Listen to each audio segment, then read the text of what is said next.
Hi everyone, my name is Alexa Newman. I am a librarian at Algonquin Public Library, and I am also a certified yoga instructor. I am here today to share with you our latest Yin Yoga practice. This is Trixie. She's hearing me talk, so she might wander in and out of the practice.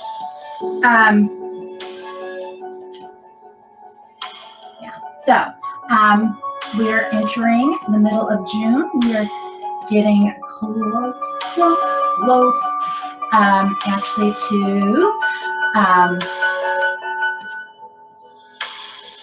the 21st, the longest day of the year. And I might come up with something special for our practice next week to celebrate that. But for today, we're going to be working several different muscle groups. I'd like us to start our opening meditation. Oh, first of all, I need to tell you the props I would like you to have handy today. You want to get a bolster, some sturdy pillows, or furniture cushions, possibly your blocks, a yoga strap, the wall, and another piece of furniture, or two pieces of fairly sturdy furniture. You can see I've got my chair over here to the side, and I have an autumn that I'm going to pull over later, just to show you one of the poses that we are going to be doing today. Some new pose for our board. Excuse me, Miss Trixie, I need that. Okay, so let's get started here. We are going to begin our opening meditation. I'd like you to sit in Shavasana, crisscross applesauce. If this is not comfortable for you, you can modify it. You can prop yourself up onto maybe a folded blanket or a towel, sit on a pillow, if that's more comfortable for you. If you feel stress here in your knees, or pulling along the muscles of your outside of your thighs or whatever, and you just aren't feeling really open and available today, you can always set blocks, once again, folded towels or something underneath the knees so that your legs can open up a little bit more widely. Once you're in this position, I invite you to turn your palms upward and grasp or touch your middle finger to your thumb, middle finger to thumb on both hands, and then relax. I want your spine to be straight, not slumped, but at the same time relax. So loosen up your shoulders a little bit, wobble your head back and forth, forward and back just a little bit, just to relax everything. And then once you're in this position, I want you to begin to breathe deeply, inhaling in and out through your nose, and feeling it coming down from your diaphragm. Okay. Today I'm going to talk about, while you bring your breathing, we're going to be talking about drishti. Drishti is a gazing technique that helps develop our concentration, which is a really big part of our yin practice. Drishti also helps us to see the world as it really is.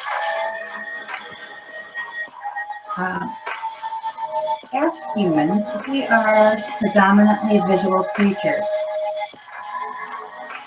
And as everyone who practices yoga will discover, even during practice, we find ourselves looking at our pose, our outfit, our hairstyle, or the person on the mat next to us.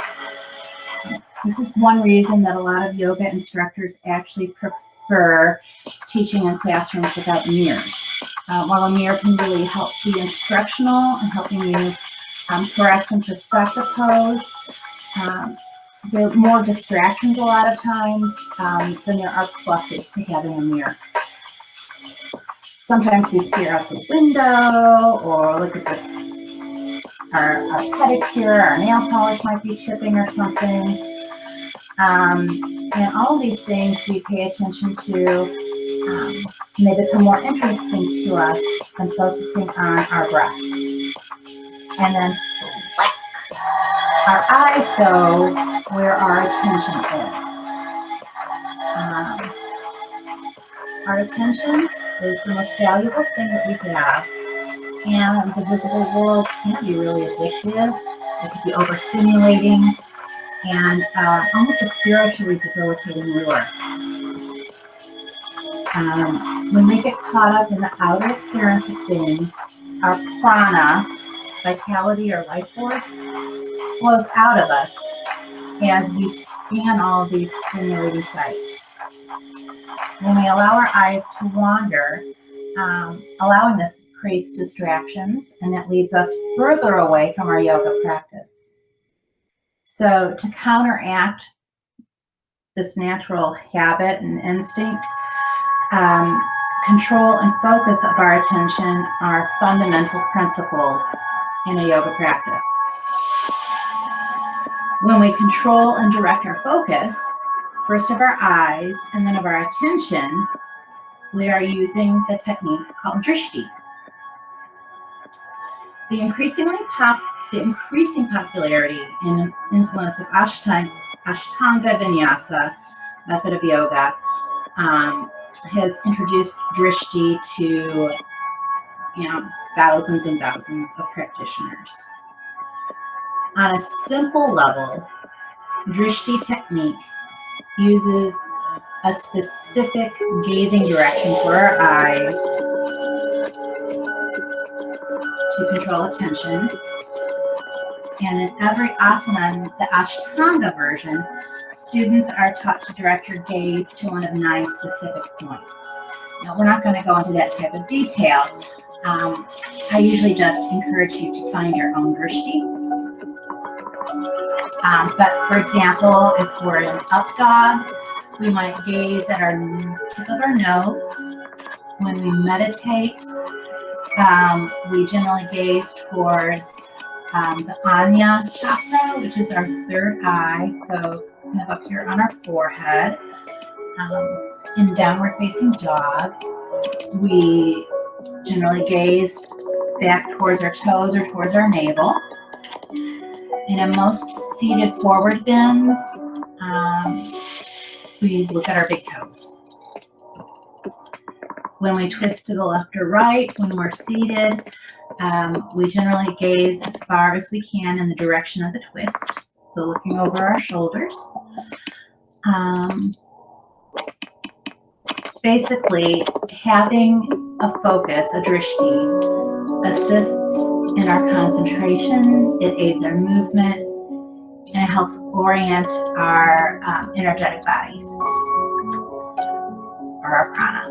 Okay, I hope you are still breathing in and out, and maybe at this point you have found a focus that you're looking at somewhere in front of you where your gaze naturally falls, the way you're holding your chin. So you may be a spot on the floor in front of you or a piece of furniture slightly in front of you. The full meaning of drishti is not limited to its value and poses. In Sanskrit, it could also mean a vision or a point of view or intelligence or wisdom. The use of drishti serves both as a training technique and as a metaphor for focusing consciousness towards a vision of oneness. Drishti organizes our perceptual apparatus to recognize and overcome the limits of normal vision. Our eyes can only see the objects in front of us that reflect the visible spectrum of light. But yogis seek to view an inner reality that's not normally visible. We become aware of how Our brains only let us see what we want to see, a projection of our own limited ideas.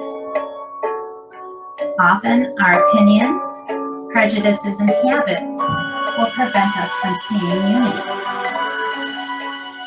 Drishti is a technique for looking for the divine everywhere, and thus for seeing correctly the world around us. Used in this way, Drishti becomes the technique for removing the ignorance that obscures this true vision, a technique that allows us to see the divine, the goodness of the universe in everything.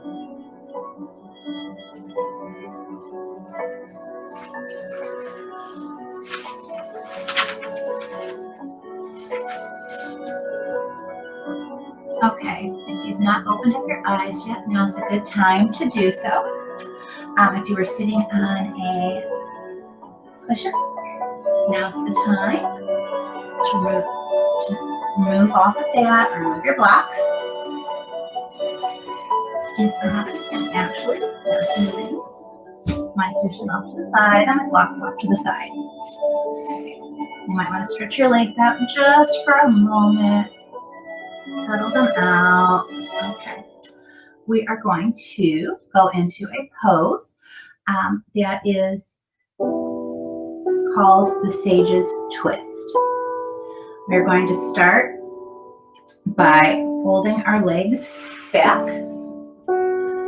around to the right, and they can kind of be stacked on each other, okay?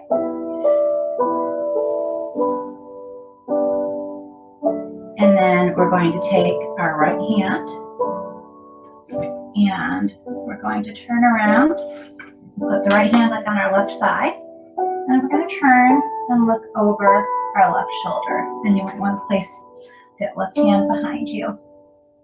And then once we're here, we were just talking about Drishti. Your eyes should be following your nose and looking down at a spot directly ahead.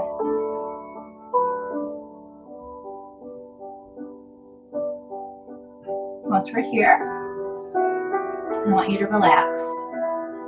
If you've been holding any of your muscles tense, which we all tend to do, I want you to actually do a checklist throughout your body, letting go and relaxing. So I want you to relax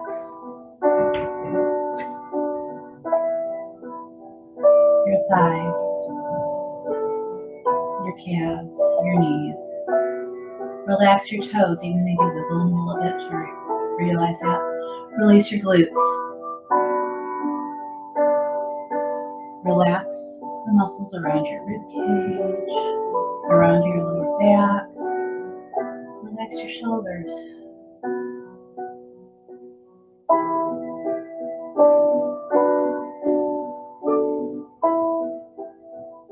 Feel yourself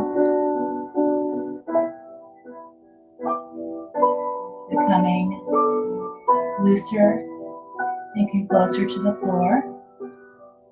Maybe on your next inhale, you untwist a little bit and exhale. And you can twist a little bit further over towards the left.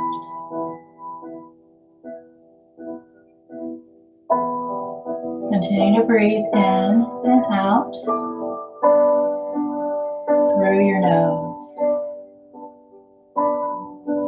It should be slow and steady. The breath should be coming from your diaphragm. It's down at the bottom of your rib cage. Your inhales and exhales, you should feel your belly, your stomach moving in and out. If you feel your shoulders moving up and down, your breath is probably too shallow and it's coming from your chest. We want to engage our entire lung, or both lungs, but fill them completely up and exhale. Having a deeper breathing pattern helps to relax us. It helps us combat stress and anxiety. It helps even with lowering the blood pressure.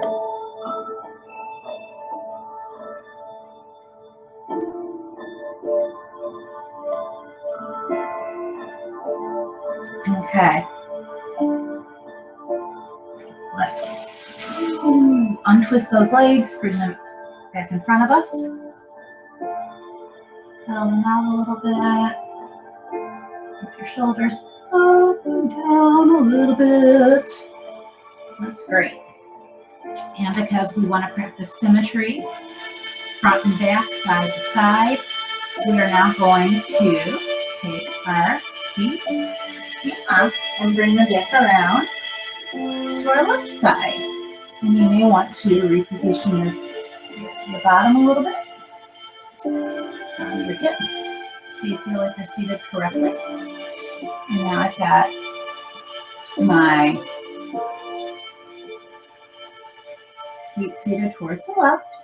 I'm going to take my left hand, put it on my right thigh, bring my right hand around, and I'm going to try and look over the right shoulder.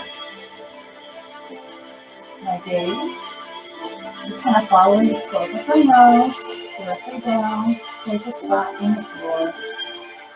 And once I'm there, I'm not going to use a laser focus. You want to go into like a soft focus where things are almost a little bit blurry, where it's relaxed, but your gaze is not wandering around. So, but it gives you something to look at, and once you're there, that's when we start doing the scan. What muscles am I tensing and holding?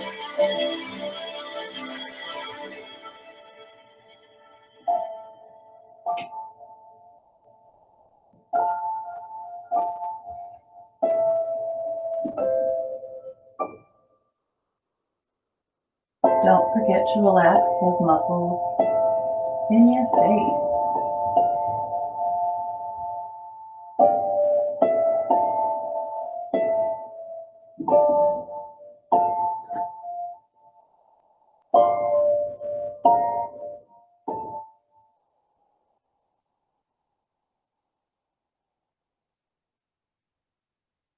Focus on your breath.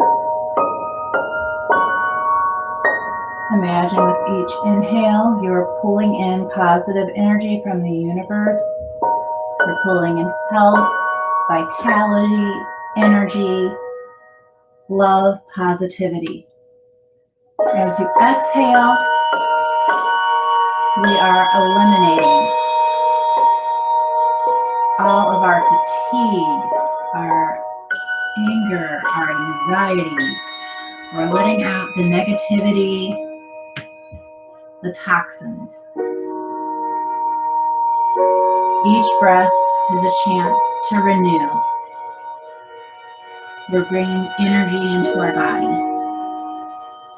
Your breath, visualize it flowing through, getting converted and carried by those red blood cells through your circulatory system.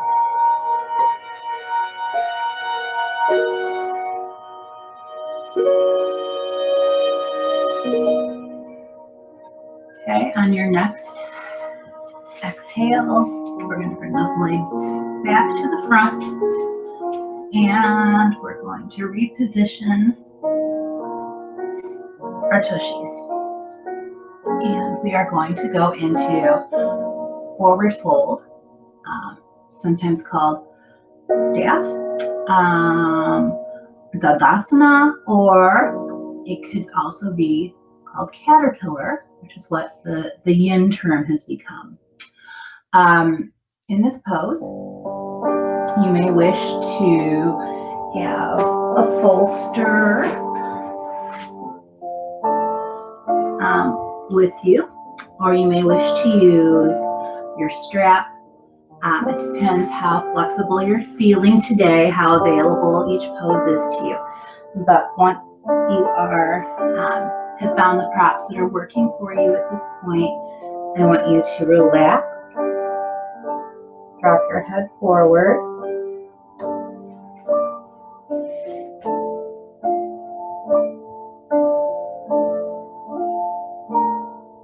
Your spine should be curved, your back should be curved, there should be no straight lines. Your knees, I don't want those legs locked. There should be a little bit of a micro bend in there. We don't want to hyperextend.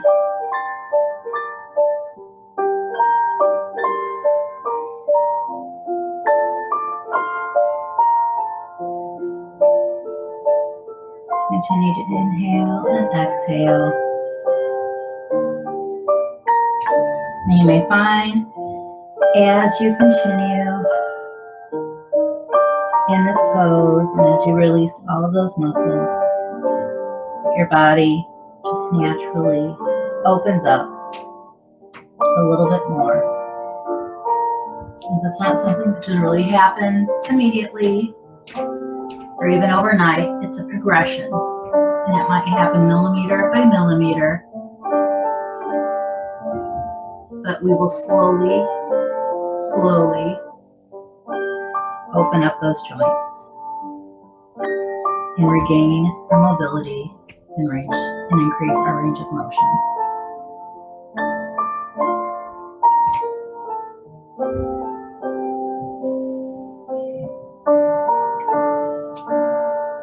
When we hold a pose like this, the idea is to find our edge, is what they call it.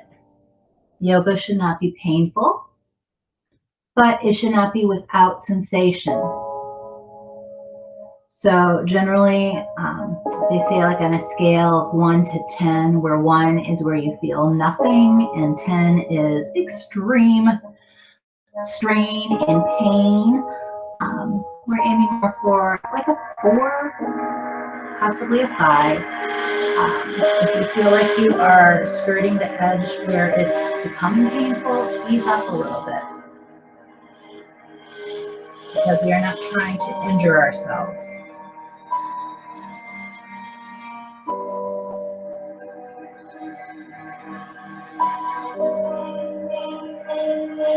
Remember to breathe. Remember to keep everything as relaxed as possible. Simply as taking the tongue off the roof of our mouth, maybe relaxing your jaw.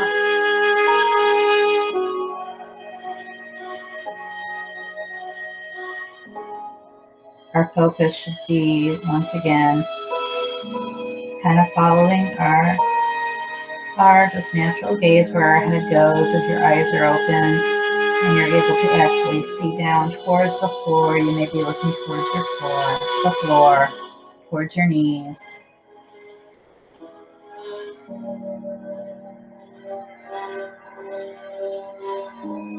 Okay, we're going to rise back up.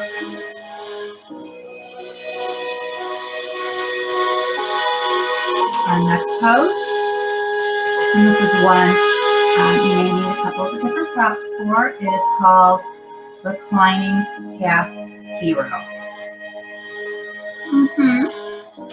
So,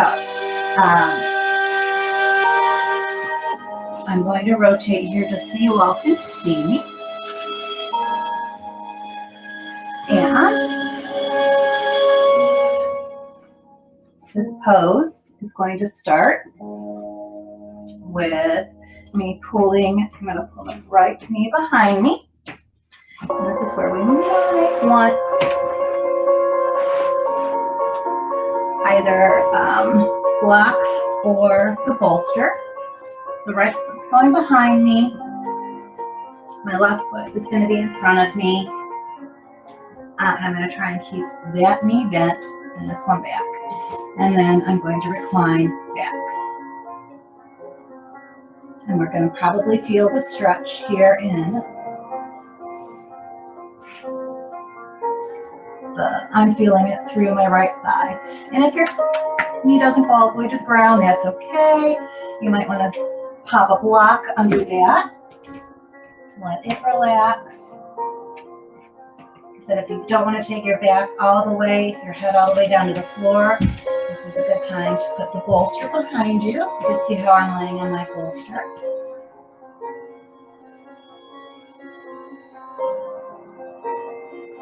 And once you're here, center yourself. You may, like I said, feel the need to reposition just a little bit, and then begin to relax and release those muscles.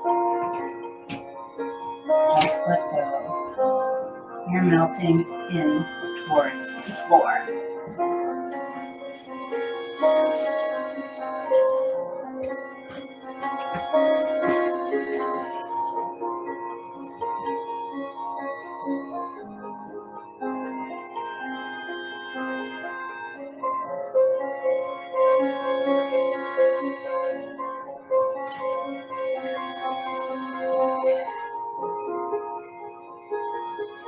Breathe in and out deeply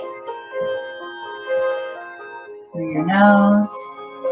Your gaze, you're probably looking up towards the ceiling. Find a spot on the ceiling. Breathe in and out.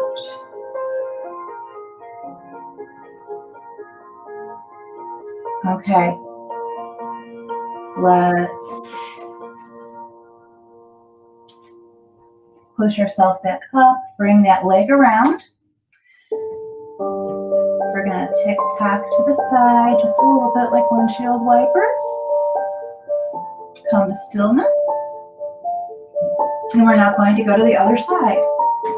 So that means I'm going to bring that left knee around. If I used a block on one side, I'm probably going to use it on the other.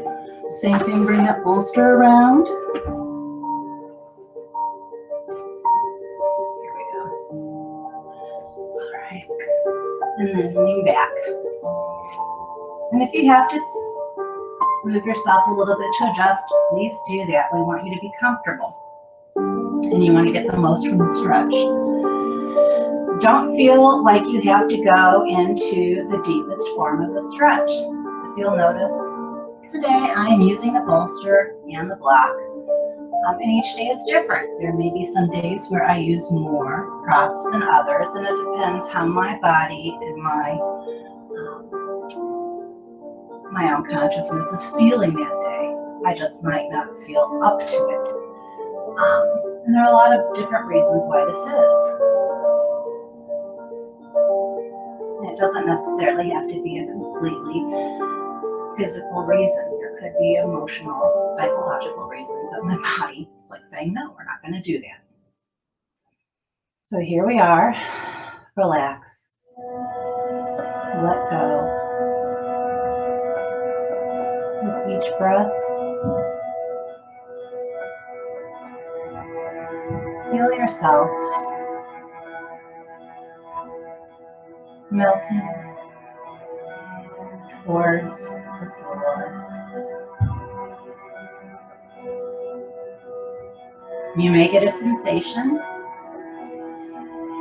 of one of your muscles starting to tense up. Fight it. Just fight it, let it go. Keep trying to relax it, because it's often the moment right before the body releases and will open up deeper. As long as it's not painful and it's just, like I said, a natural tensing, write it out.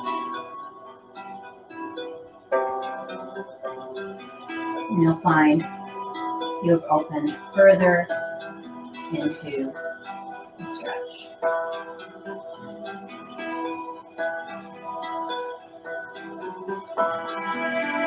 Are your eyes open or are they half closed? Either way, think about that soft focus, looking up towards the floor.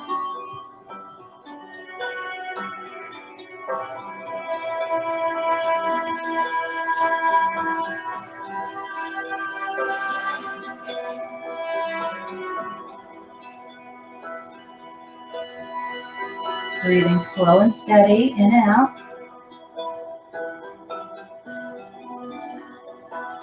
Okay.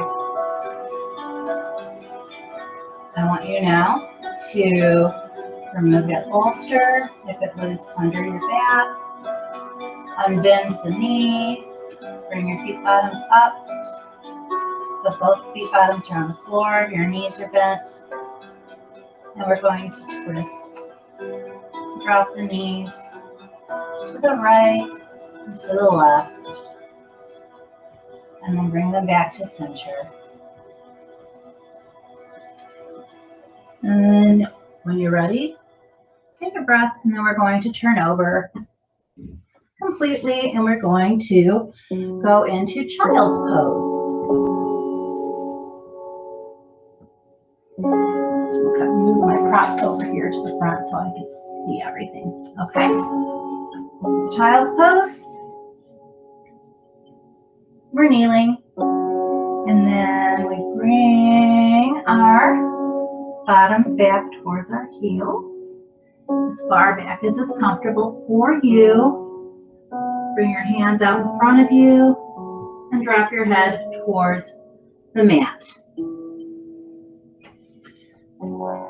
Some of the modifications for this that are probably the easiest, the one that I used a lot when I was first beginning to practice, was I brought the bolster in between my legs, and then I wrapped myself around it, so you're kind of like hugging, embracing the bolster, and then you can relax.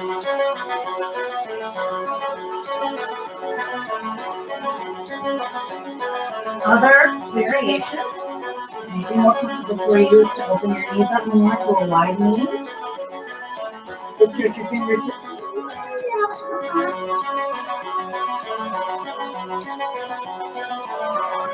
Or you can pull your hands in closer.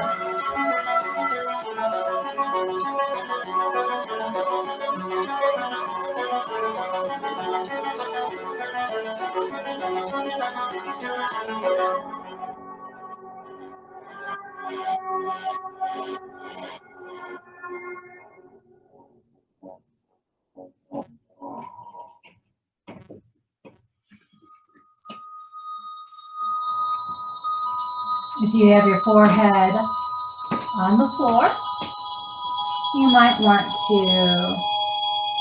just make little tiny circles with your forehead. Massage it just a little bit.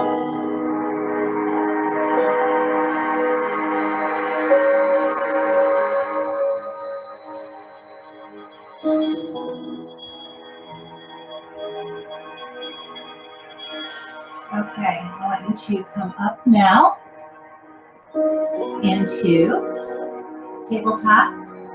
And I'm going to show you, I want you to watch first before we start this. This is a new pose. And I think the easiest way to get into this pose, it's called Twisted Sphinx. Okay? So, probably the easiest way we can do this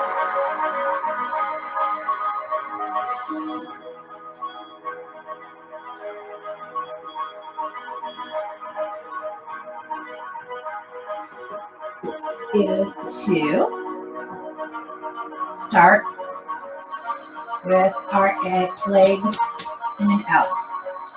So right now I've got my left leg pointing down towards the edge of the mat. My right leg is pointing towards, left leg is pointing to the short edge. Right leg is pointing towards the long edge. And then what I'm going to do, this is where it gets a little bit tricky, is I'm now going to rotate myself until that right hip is underneath me. And then I'm twisting myself forward. Let's move up just a little bit here. Here we go. All right. That stuff a little bit up so you can see.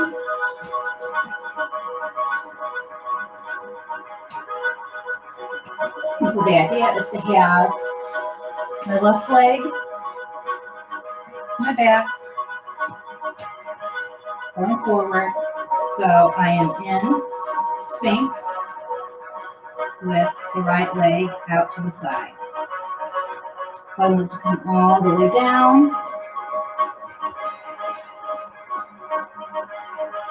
I could do that as well.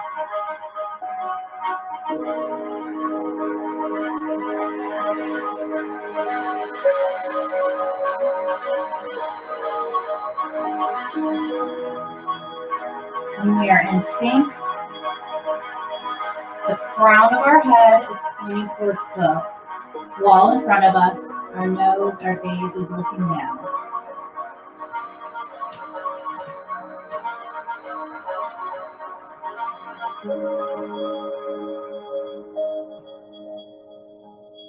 This is a really good stretch for our IT bands. So if you started out with your left leg extended behind you and your right leg folded under, we're working on that right IT band.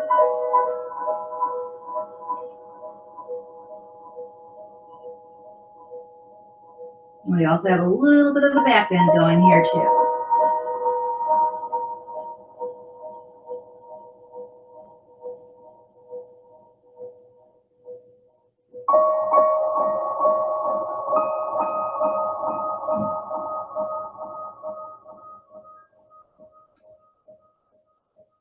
Okay.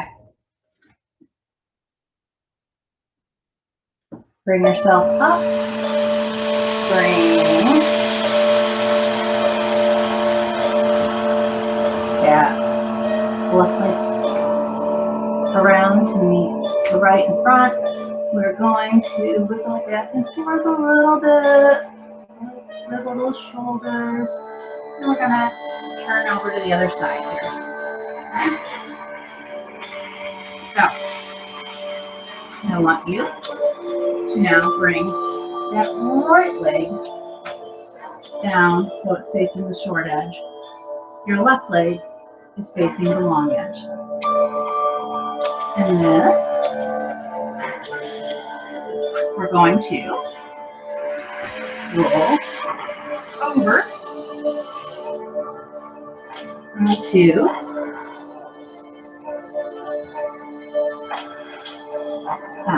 that left leg. So we're kind of resting on the left thigh. The left leg is extended in front. The right leg, so you can see, is straight down. The knee is down. And my body's twisted over it. And my torso is in Sphinx.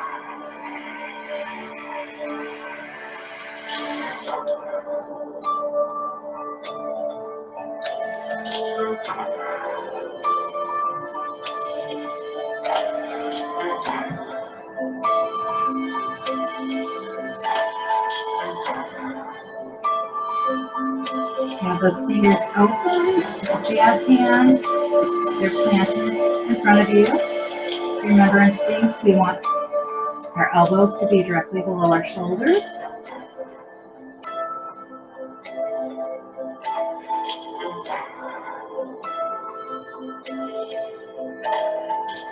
Crown of our head facing the wall in front of us.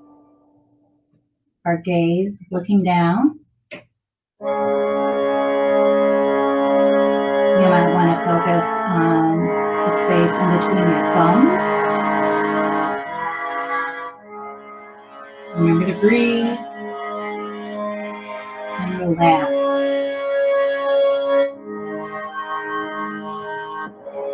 Relax those muscles. Don't clench anything.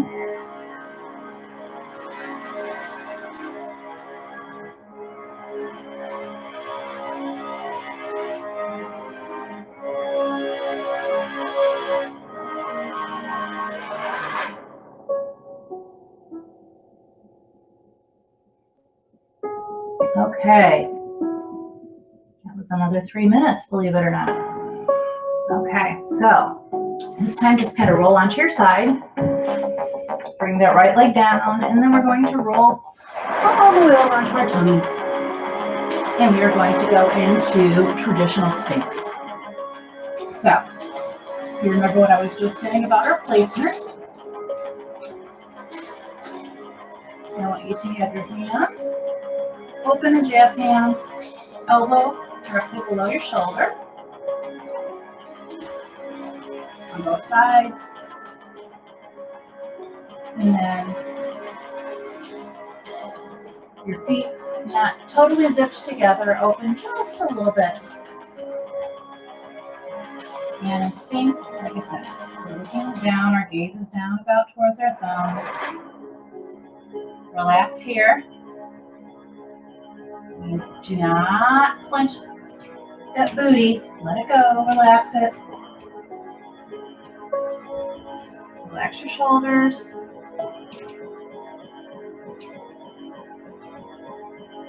Are we breathing? In and out. Through your nose. And the next breath, I want you to, we're not going to lift our hands up or anything. We're not going to change that position. I want you to leave your hands exactly where you are. They are. And we're going to push up on our hands to straighten out our arms into seal. If you can't do this or hold this pose, it's okay. Go back down to Sphinx. We're just deepening the back bend here. And when you do this, we actually lift our gaze up so that we're looking at the wall in front of us.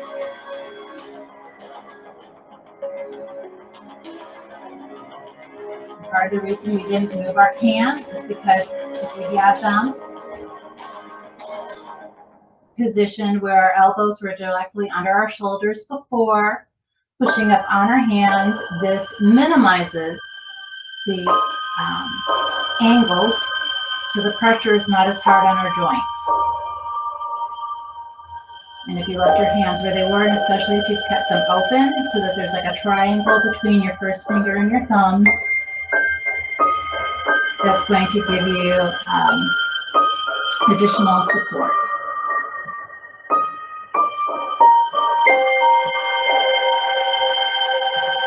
And as you relax, you may find your belly button moving closer to the floor. A little bit more of a tilt to your pelvis, and that back bend, the arch gets a little bit deeper. Okay, let's come back down.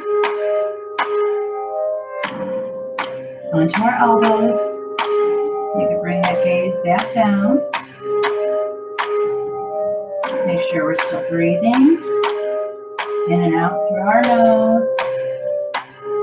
And I want you to relax your jaw. Relax the muscles in your face. You might even want to scrunch up your face really tight and then let go. Make this one off the roof of your mouth.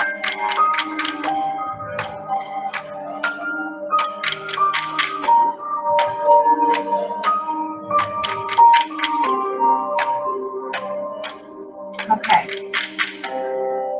From here, if you have a strap, you want to grab your strap right now, and you might want to block. And we're going to roll over onto our backs.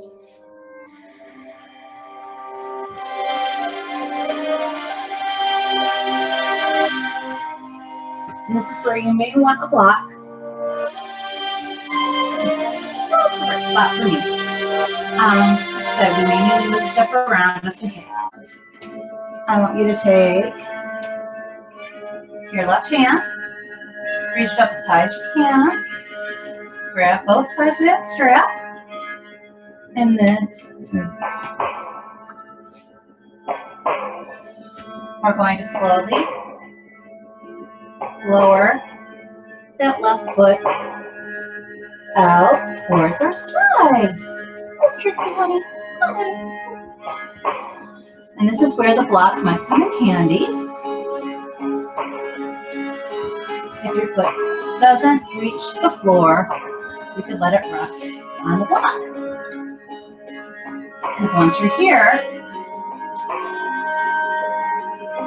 I want you to let go and release the muscles.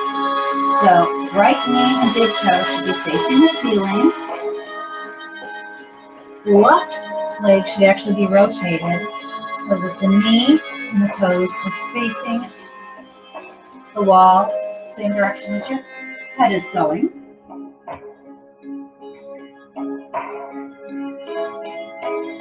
And we've got our hand holding that strap.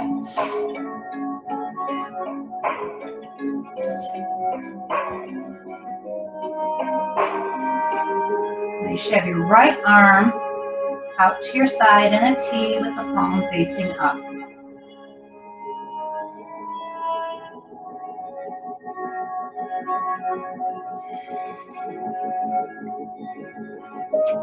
Now if you have fairly open hips, you may find that your foot comes all the way down to the floor naturally.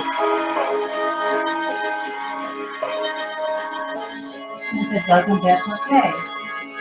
Bring that block up to whatever height works for you.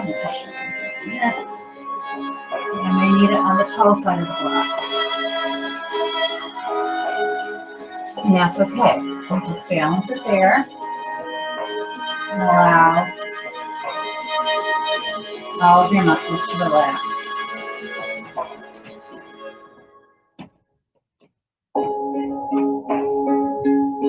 Your gaze should be up towards the ceiling again. Maybe have your eyes halfway closed. It's just a really soft focus.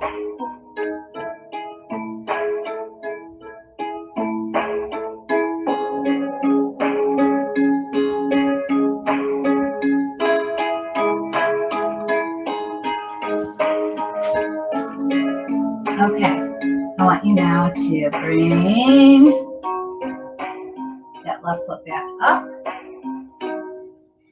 And then we're going to release it from the strap. Bring that foot down to the floor. We're going to bend the right knee as well. And now we're going to tick-tock back and forth.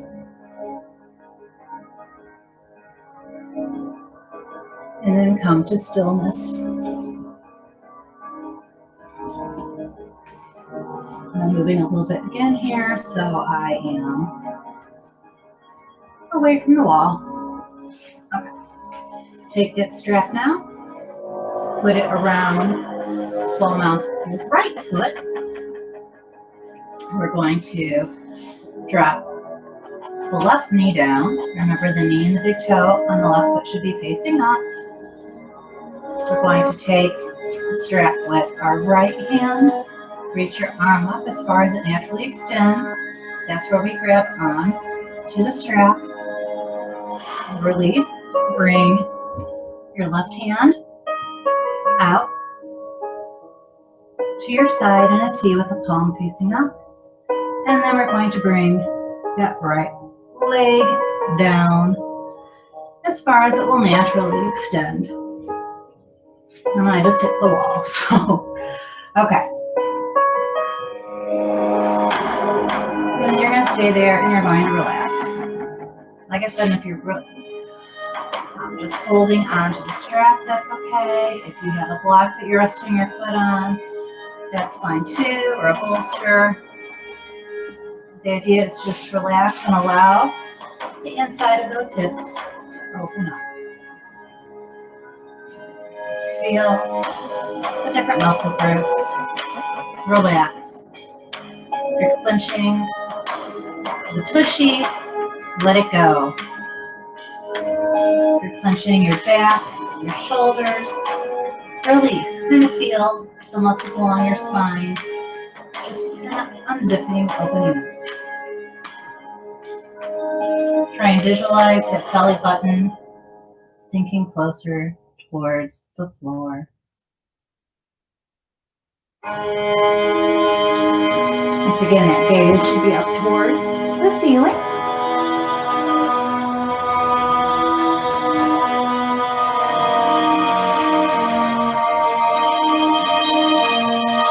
Breathe in and out. Now we're going to bring leg back up. Okay. And this is the one I'm going to give you guys a little bit more time. We're going to sit up now. The next pose, we're either going to do with the strap or with the two pieces of furniture. Okay. This is going to be supported boat. So I'm going to show you with the strap first, and then I'm going to show you the furniture first, and then with the strap.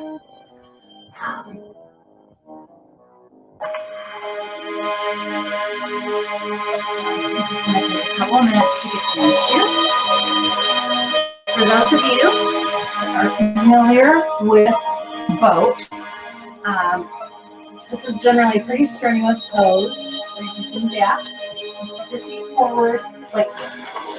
Now, not easy to hold that pose, relying just on our abdominals. So, with the furniture, I'm going to pull my ottoman in here. And I've got my chair behind me. For this pose, I'm going to have my tushy about a foot out so I can lean back so my shoulders are hitting the top of the chair. This is going to come forward some. And you want your calves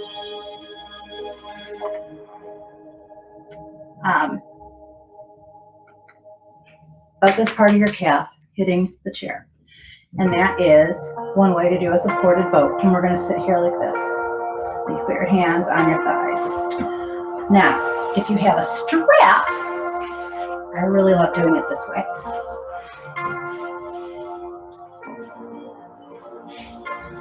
You're going to actually make a loop. You're going to actually buckle your strap.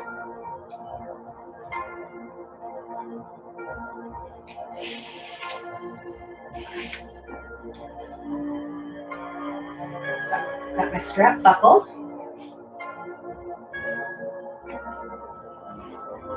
And you want the strap in a place where it's accessible to you. We're going to put the strap around the ball mounds of our feet and around the crown of our head.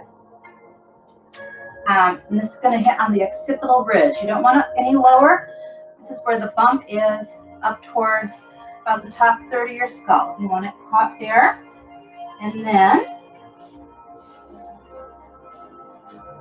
what we do is we lean back and then you straighten up your legs like that.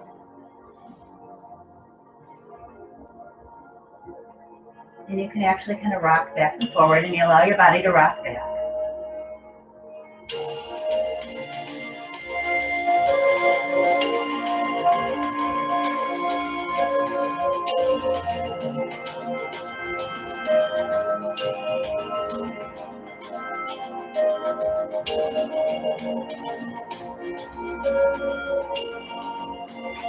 And you may need to adjust the strap, and I suggest you keep it pretty close to the end of the strap, because the further you pull it in, the more extreme the stretch is going to be. So there, if I bring it out, there.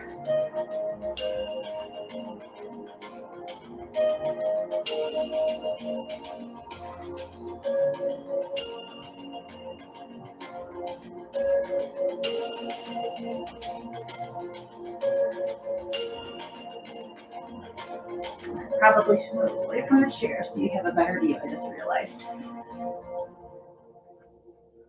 One of the downsides to be practicing in my living room, not as much space, not as much emptiness as in a yoga studio. So there, see, I'm rocking.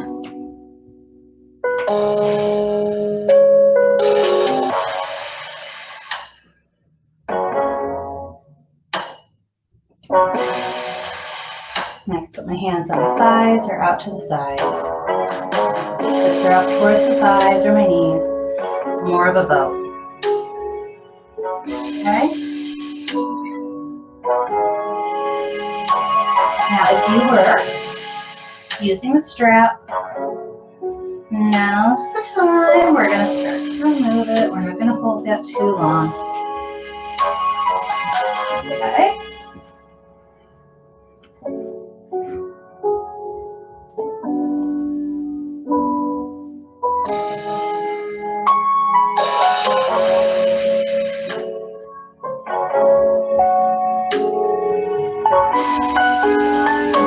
We're going to come down now. And because we were just crunching the front of our abdominals, we're going to do the opposite. For the symmetry, we're going to go into fish. We've done fish before. I want you to do this by sitting caterpillar. We're going to come, and we're going to bring our hands behind us. You're going to tuck your hands, palms down, under your tushy, and then come down onto your elbows. And then drop your head back.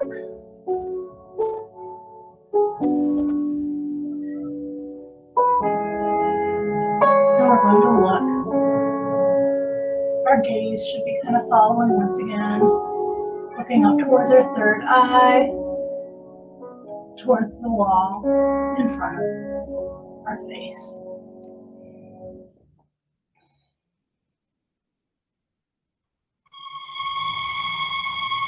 Are you breathing in and out? Make sure we relax. Are we clenching any of our muscles? We'll stay here for just a few more moments.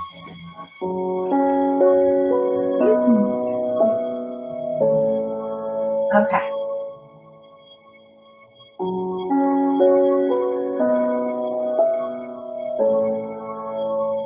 Our last pose before Shavasana is going to be legs up the wall. And I'm going to show you a variation on this besides traditional legs up the wall. Our variation is going to be having a bolster. And this is actually called inverted leg. So, traditional leg up the wall. So move everything to the side here. If you have a wall handy, it works great. If not, you can just put both legs up in the air, but the wall is really a nice added relaxation because we kind of rest our legs and heels on the wall. The easiest way I have found to get into legs up the wall is I come in sideways, sit as close to the wall as I can, and then I lean back, lay back, and then I kick my legs up and I twist. So that gets my tushy as close to the wall as possible. And then I want my heels up, and then I bring my arms out to my sides and to the sides with my palms facing up in a T. Now, if you're looking for a little bit more of a challenge that is kind of halfway to a shoulder stand, I'm going to show you this variation. This is with a bolster. And it's very similar, except we're going to be resting our tushies on the bolster. So once again, get into this pose. Same way, except, like I said, we pull that tushy up, and then there. So I'm kind of half the way to the shoulder stand. And I need to actually, oh, there we go. Get my tushy closer. There we go.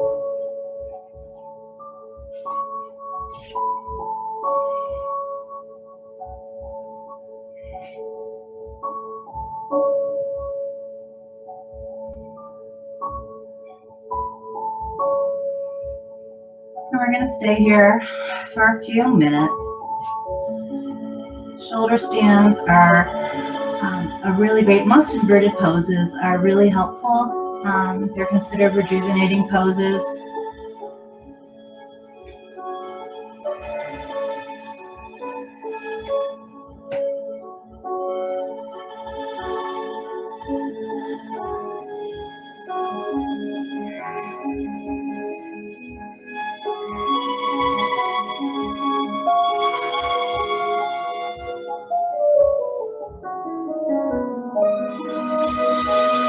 In this pose, I want your gaze going towards your big toes.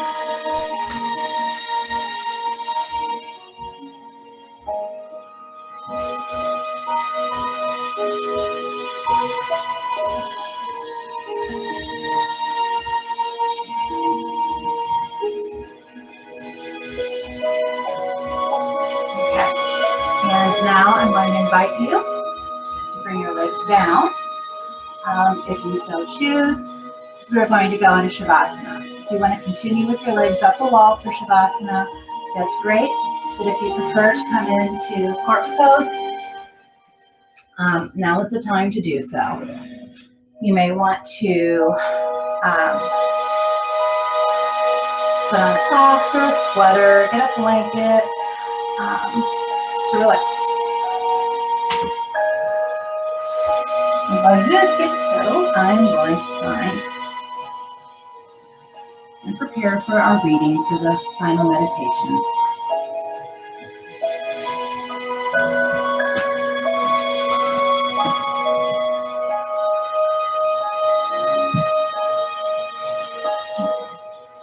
Today I'm going to be talking about time stamps. And once again, this is a reading from The Art of Stopping Time by Padram Shojai, who is the urban monk.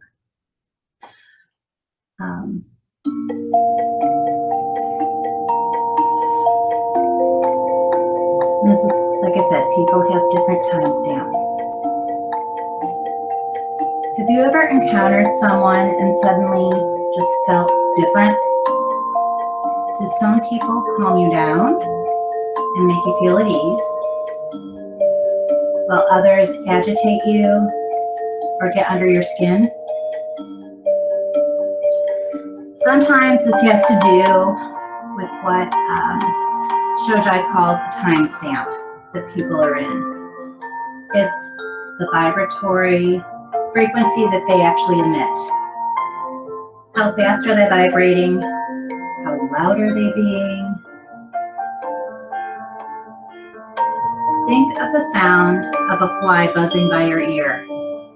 It's too fast, agitating, and unnerving. What about that store associate who can't seem to get that you've got places to be other than in the molasses of their presence? Yeah, that's somebody who's moving with a slower time stamp. And if this is frustrating you today, think about how you can change or influence the situation in a better way. The fact is, we all run at different speeds throughout the day. And some people, well, they've got a certain gear that they like to run in. This may or may not serve us. Think of your coworker who rashes your relaxed vibe with their caffeine overdose. And you just scream, slow down! So how do we adjust for the time differential? The first step is we need to recognize it. Feel the quality of time in your own body and then that of the person you're engaging with. Do you need to match their speed? Or can you help to adjust the vibe of the room and bring it to where you would rather it be? You know, we can actually do this. Adjust your breath and slow it down today. You can do this with a simple exercise. Take 20 deep breaths down to your lower abdomen. You have to get lower belly, what I've been talking about all day, and work to slow your breathing with each exhale.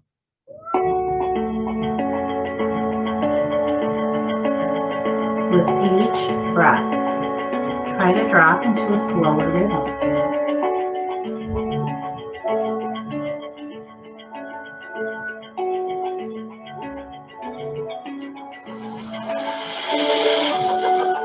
Now, once you've connected with this deeper place,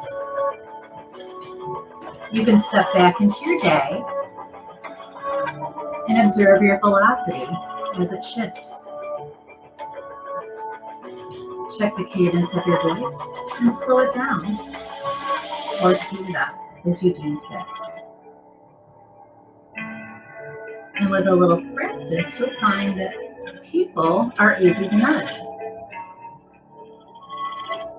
You can bring peace and serenity to a room by first finding it within yourself and then helping to spread it through the people around you. We are all like antennas that pick up the vibes around us while we are simultaneously broadcasting. It's a two-way street that we're usually pretty woefully unaware of. And it leads to a lot of suffering. So let's just say we've had enough of that. So today, practice paying attention to how you feel around the people that you're interacting with. How fast are they buzzing? Are they spinning? Or are they coming from a peaceful center? Do you need to walk away? Or can you bring some positive influence? Breathe down to your lower abdomen and calm your mind. Change the cadence of your voice and see what it does. Play with it and help bring more peace to the world around you. It's time to recognize how influential you are, whether you're adding to the chaos or bringing it under control. Today, you're recognizing your central role within the universe, one human engagement at a time.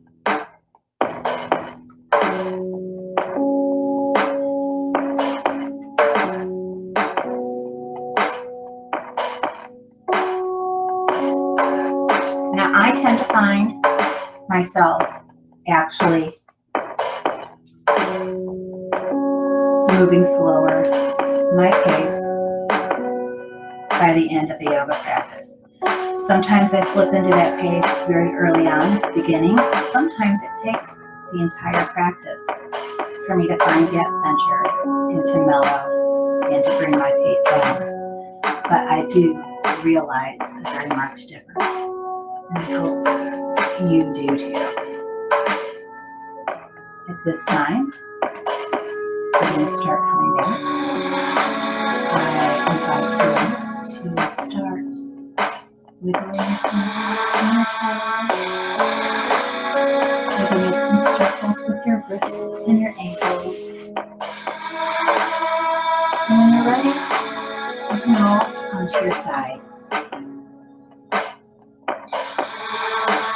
Bring your knees up towards your chest and give yourself a hug.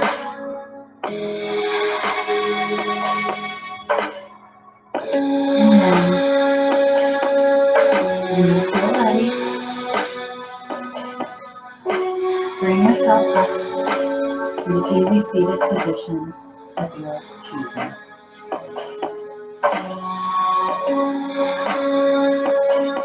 Once you're here, you bring your hands out to your sides. We're going to do 3 rounds of sun breath together. We're going to inhale as we bring our hands over our heads. Exhale, bring your hands back down. Inhale, exhale. And this last inhale, we're going to gather positive energy, light, love, and joy. Bring it through our vision center and into our heart centers. The light in me sees the light in you. I honor you as you honor me. That is a translation of the word namaste. I thank you so much for spending your practice with me. And I wish you all a wonderful week. A wonderful, wonderful trip into the solstice. Like I said, next week we're going to have a solstice celebration of some sort, which is a traditional yoga practice. Thank you. Have a wonderful week. Namaste, everybody. Goodbye.